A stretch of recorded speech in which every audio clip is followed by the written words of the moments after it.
ವೇದಿಕೆ ಮೇಲೆ ಇರುವಂಥ ಎಲ್ಲ ಸ್ನೇಹಿತರುಗಳೇ, ಅಧ್ಯಕ್ಷರುಗಳೇ, ಉಪಾಧ್ಯಕ್ಷರುಗಳೇ, ನಮ್ಮ ಹಿರಿಯ ಮುಖಂಡರುಗಳೇ, ಮುಂದೆ ಕೂತಿರುವಂಥ ಮುಂದಿನ ಪೀಳಿಗೆಯ ನಿಮ್ಮೆಲ್ಲರಿಗೂ ಸ್ವಾಗತವನ್ನು ಹೇಳ್ತಾ, ಏನು ಇವತ್ತು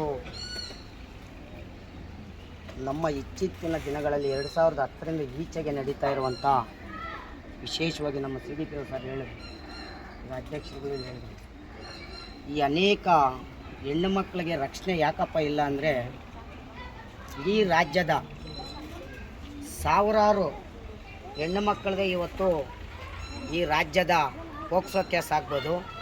ಇಡೀ ಈ ಜಿಲ್ಲೆಯಲ್ಲಿ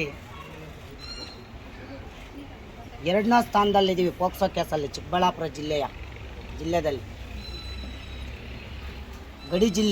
ಗಡಿ ತಾಲೂಕುಗಳಲ್ಲಿ ಇವತ್ತು ಬಾಗೇಪಲ್ಲಿ ಆಗ್ಬೋದು, ಗುಡಿಬಂಡೆ ಆಗ್ಬೋದು, ಚಿಂತಾಮಣಿ ಆಗ್ಬೋದು, ಈ ಥರ ಅನೇಕ, ಅಂದರೆ ನಮ್ಮ ಟೌನ್ ಲಿಮಿಟಲ್ಲಿ ಸ್ವಲ್ಪ ಕಮ್ಮಿ ಇದೆ.